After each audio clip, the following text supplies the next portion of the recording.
All right, let's talk about what makes us scared.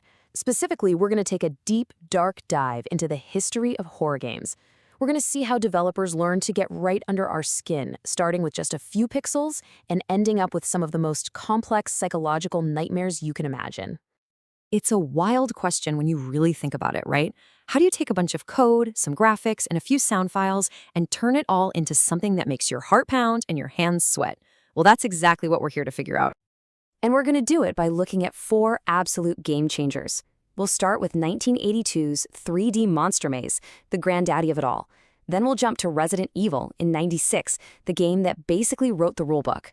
After that, we've got Dead Space from 2008, which is kind of the peak of big-budget action horror. And finally, Amnesia: Dark Descent from 2010, the one that took all our weapons away. Each of these games was a huge leap forward, a whole new chapter in scaring us. Okay, so let's jump in our time machine and head all the way back to the beginning. Back in the early days of video games, the tech was, pretty basic. But that limitation forced developers to be incredibly creative. They had to scare you with what you couldn't see. You see, games like Haunted House or 3D Monster Maze were just masters of suggestion. They couldn't show you some hyper-realistic monster. Instead, they'd just give you a little something, a pair of glowing eyes in the dark, the sound of footsteps getting closer, or a simple line of text that said, "He is hunting you." And that was enough to let your own mind do the heavy lifting. The best graphics card in the world back then? It was your own imagination. All right, fast forward into the '90s. As the technology got better, so did the scares. This is the decade where horror gaming really found its footing, where all those early, chaotic experiments started to come together into a real, solid formula. And that formula got a name: survival horror. Suddenly, the whole point wasn't to be some action hero blasting everything in sight. Nope, the point was to feel vulnerable.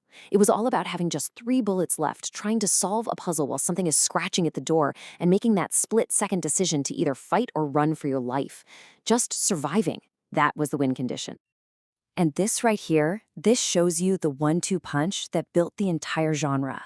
In 1992, Alone in the Dark was the architect. It laid out the blueprint, the creepy fixed camera angles, the fact that you never had enough resources, that whole oppressive vibe.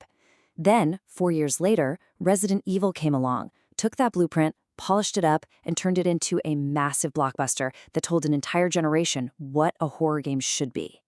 So with that foundation totally cemented, developers in the late '90s and early 2000s started to wonder, what's really scarier? A monster you can see and shoot? Or a monster you can't even begin to understand? And that question created this huge fork in the road for horror games. And man, this table just nails that divide perfectly. On one path, you've got psychological horror, with Silent Hill 2 as its poster child. This stuff gets in your head. It uses thick fog, weird industrial noises, and monsters that are just unsettling metaphors for the main character's guilt. The fear comes from not knowing what the hell is going on. Then, on the other path, you have action horror, like Dead Space. This is an all-out assault on your senses. It gives you awesome weapons, but then sticks you in tight corridors and just throws terrifying things at you to keep your heart rate maxed out. The fear is right there, in your face. But you know what happens when things get too big and action-packed? A revolution starts bubbling up from below. While the big studios are making bigger explosions, small, independent developers started to experiment. And they totally flipped the script by doing one simple, genius thing. They took all the power away from the player. A whole new design philosophy started to take over, one that went right back to the roots of what makes us afraid. It wasn't about having a bigger gun, it was about having no gun at all. The argument was that true, deep terror comes from being completely, utterly helpless. And Amnesia: The Dark Descent basically turned that philosophy into the game's actual rulebook. The rules were simple, and they were terrifying. You are being hunted, you can't fight back. You have to run, you have to hide. By making you the prey instead of the predator, the game tapped into this raw, primal fear that just blew everyone away. And this whole idea of being powerless, it was perfect for the age of YouTube and Twitch. Suddenly, you had games that were just as fun and terrifying to watch as they were to play. This led to massive viral hits like Five Nights at Freddy's, and it kicked off a whole new wave of co-op horror, games like Phasmophobia and Lethal Company, where the whole point is to get scared with your friends. So where does all that leave us today? Well, in a pretty incredible place, actually. The result of this long, twisted evolution isn't just one type of horror game, it's an absolute explosion of creativity. The genre has never been more weird, more inventive, or more diverse. I mean, you've got games like Signalis. It's this amazing throwback to classic survival horror, but it's so much more. It blends that tense resource management gameplay with this beautiful, haunting sci fi story about memory and identity that just, yeah, it sticks with you.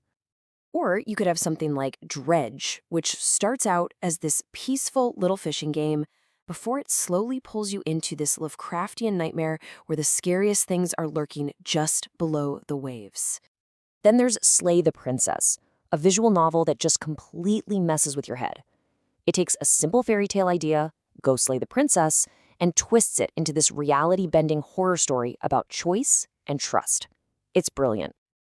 And get this, you even have games like World of Horror, which proves you don't need photorealistic graphics to be absolutely terrifying. It's a one-bit cosmic horror RPG that is just deeply, deeply unsettling.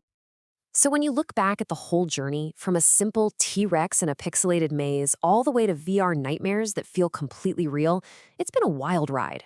And as the technology just keeps getting better and more realistic, it leaves us with one final, kind of chilling question to think about. Is there a line? A point where interactive fear becomes so effective, so real, that it stops being fun? Something to ponder the next time you turn out the lights to play.